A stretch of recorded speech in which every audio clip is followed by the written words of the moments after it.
मैं डी के साहू, सनातनी कानपुर,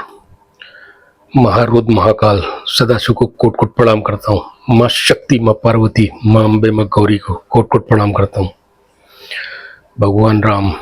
भगवान कृष्ण, भगवान बालाजी एवं पूज्य गुरुदेव धीरेन्द्र शास्त्री जी को कोट कोट प्रणाम करता हूँ। बंधुओं, आज इस वीडियो में मैं दो विशेष बातों पर आपका ध्यान खींचना चाहूँगा।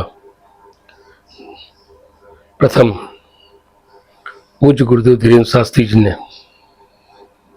हम सभी को मंच से ये निर्देशित करने का प्रयत्न किया है कि राम सेतु जिसकी रचना भगवान राम के द्वारा की गई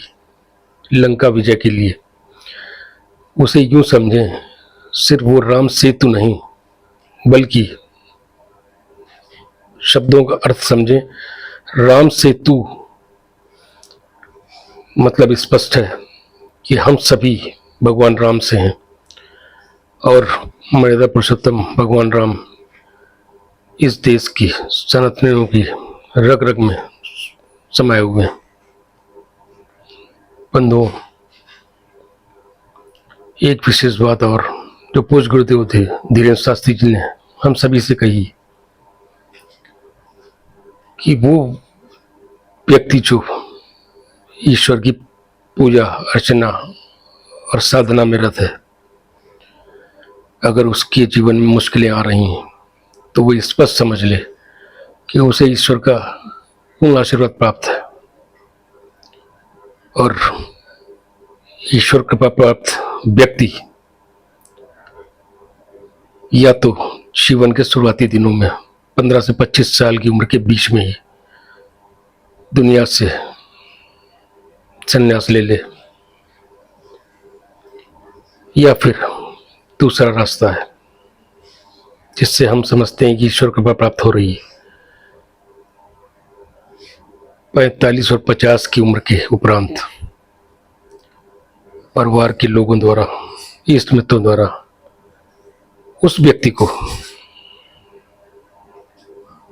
तिरस्कृत किया जा सकता है, व्यक्ति का बहिष्कार किया जा सकता है सामाजिक रूप से। अगर ऐसा होता है तो ये निश्चित मान लीजिए ईश्वर अपने भक्त का मोह भंग इस दुनिया से करना चाहते हैं, परिवार से करना चाहते हैं, ताकि जो कृपा भक्त पर है उससे वो दूर ना हो सके और ईश्वर चिंतन में लीन बना रहे। बंधुओं, एक दूसरा विषय जिस पर मैं आप सबसे चर्चा करना चाहूँगा, स्वर्गीय प्रधानमंत्री परम आदरणीय अटल बिहारी वाजपेयी जी को उस समय के राजनेताओं द्वारा चालाकी से उनको तमाम तरह से तिरस्कृत करके, जबकि वो मर्यादा पुरुष थे, उनको सत्ता से हटाने में कामयाबी हासिल हुई। परंतु मैं आप सभी को बता दूं, वर्तमान समय में युग पुरुष माननीय प्रधानमंत्री मोदी जी, जिनके अंदर मर्यादा भी है और कूटनीतिक और रणनीतिक पूर्णता भी है, उनको सत्ता से हटा पाना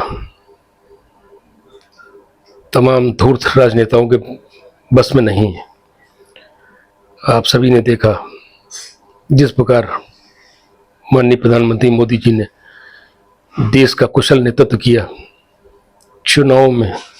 जिस तरीके से उन्होंने अपना रणनीतिक चतुर दिखाया, उसके चलते हम सनातनियों को, भारतीय जनता पार्टी को पुनः सत्ता में वापसी प्राप्त हो सकी। अगर उनका कुशल नेतृत्व और रणनीति हम सभी को पर्याप्त न होती, देश को प्राप्त ना होती तो ये निश्चित मान लीजिए भारतीय जनता पार्टी को पिछले लोकसभा चुनाव में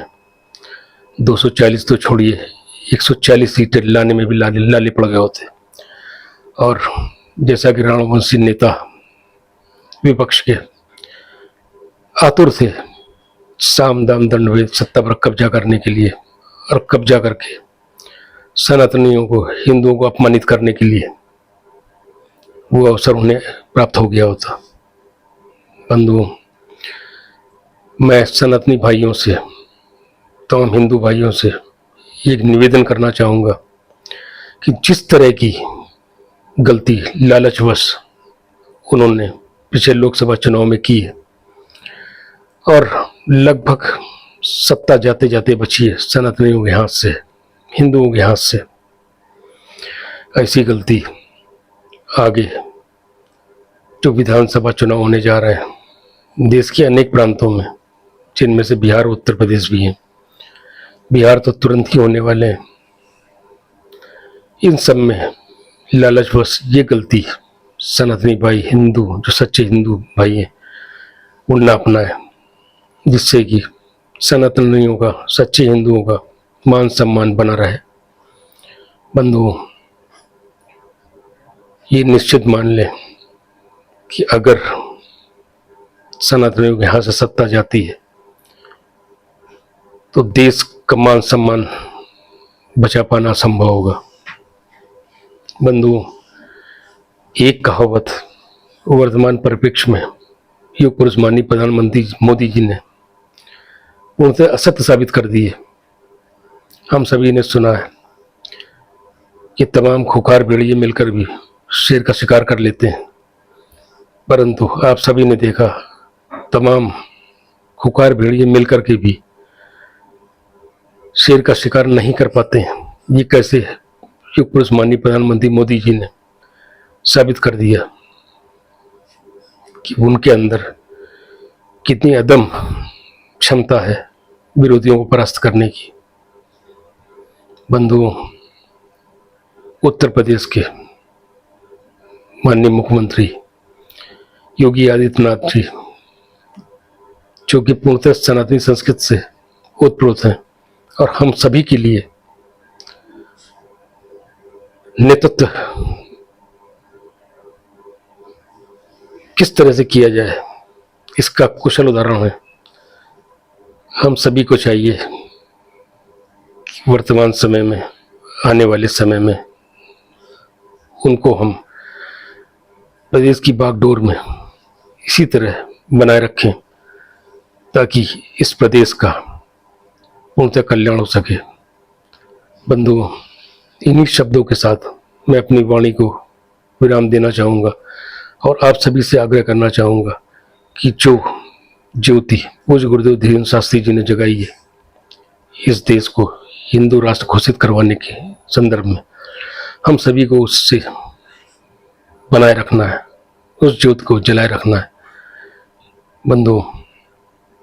मैं इन्हीं शब्दों के साथ पुनः बात समाप्त करता हूँ। जय हिंद, जय भारत, जय हिंदू राष्ट्र।